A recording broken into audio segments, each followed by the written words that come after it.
It was my birthday, and my partner had taken me out for lunch before he started work, as he was working the afternoon shift until close. He wanted to do something nice for my birthday, so we went to Lone Star. His two friends were there too, which was lovely. We had a nice lunch, and then my partner had to go to work, and his friends decided to drive me home. I thanked them for celebrating my birthday with me and dropping me home. They said, "You're welcome, enjoy the rest of your day," and then they left. I was now at home doing nothing. I started to get bored. I thought to myself, is that all that was going to happen on my birthday? It was mid-afternoon and I didn't want the celebrations to be over. I got a message from one of our other friends from the share house we lived at across the other side of town.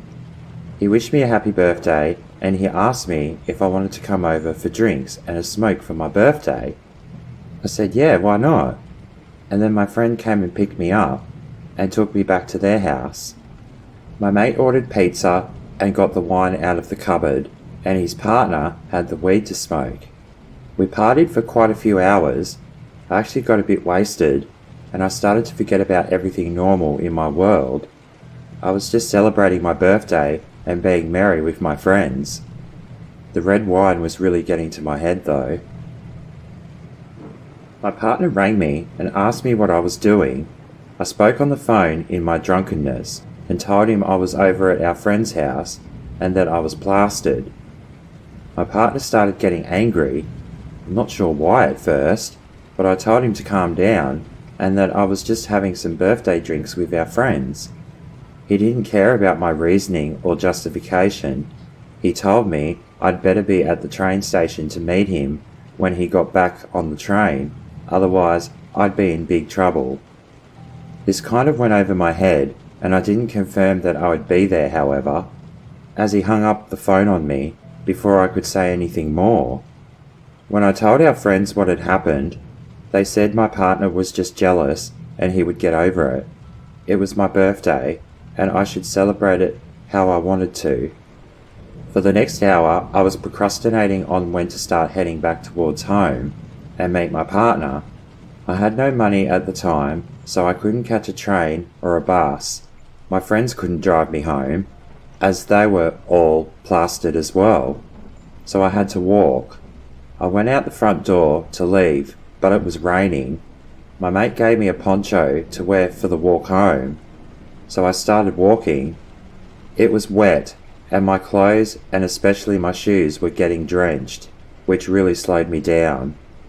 I went to check what the time was on my phone, but I realised my phone was now dead.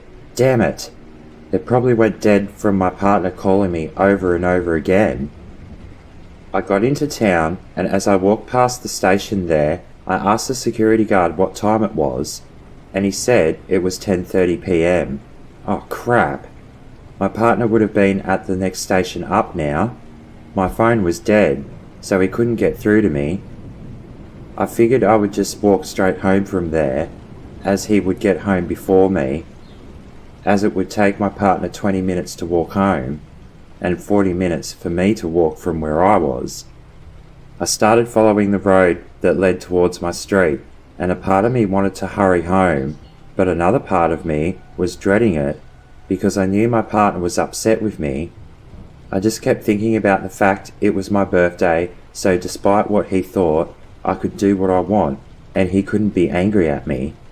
Well, that philosophy went out the window, because as I got halfway up our street, my partner comes marching towards me and starts yelling at me. "What do you think you're doing, huh?" "Babe, it's my birthday. I wanted to keep celebrating." "You had no business going over to their house. You know I don't like them much, after they kicked us out." "They didn't kick us out. Someone needed the shed, so we had to move. Besides, you're not my father, you're not my guardian, and you certainly don't own me." "Excuse me? You left me to walk home alone." "So, I had to walk home alone just now too." "Oh, and why did you turn your phone off for?" "I didn't, it's dead." The argument just escalated and my partner just kept getting in my face. I told him to back off because he was starting to get abusive. We got back inside the house and the abuse kept going. I just wanted to go and have a shower as I was half sobered back up and I was all damp from the walk in the rain. My partner was trying to get a rise out of me and he just wanted to argue. I shouted at him, "Look, you're just jealous that I was drinking while you're at work. It was my birthday. You're not supposed to be treating me like this. Can't I do what I wish on my birthday?" Then my partner did something I never thought he would do. He went to hit me, but he missed. But then he pushed me over the coffee table instead.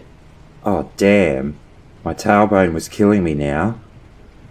"You deserve that," he screamed. "Get out, get out," I yelled. "No," he retaliated. "You just abused me. We're over." "Like hell we are. You can't just say that we're over after me taking you out for lunch today and everything else I've done for you. Can't you see what you just did to me was really wrong? You've gotten in my face, you went to hit me, and then you pushed me. I think you've broken my tailbone too. Well, you shouldn't have went over there. You had more fun with them than me anyway. Wasn't even like that. I enjoyed lunch, very much so. I appreciated you taking me out." "No, you didn't. Look, just go away, okay? I don't want to speak to you right now."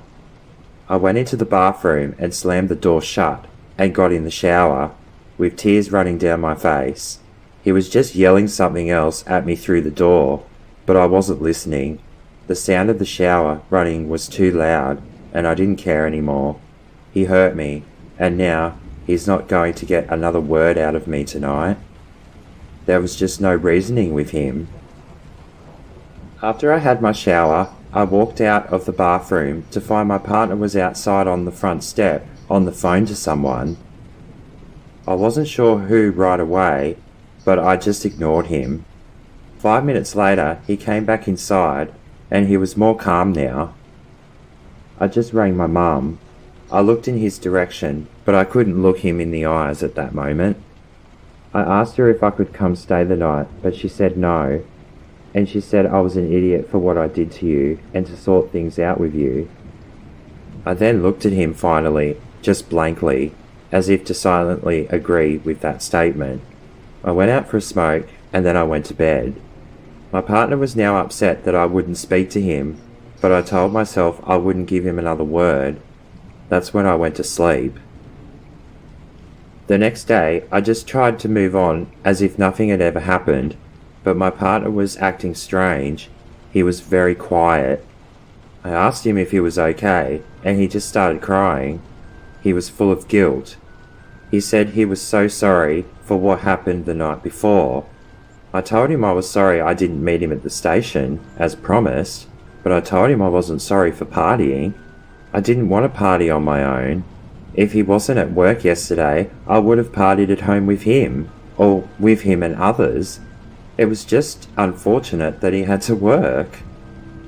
We talked, we set new boundaries, and we moved on from this situation. I just hoped from there that my partner wouldn't get angry at me like that again, but that wasn't guaranteed.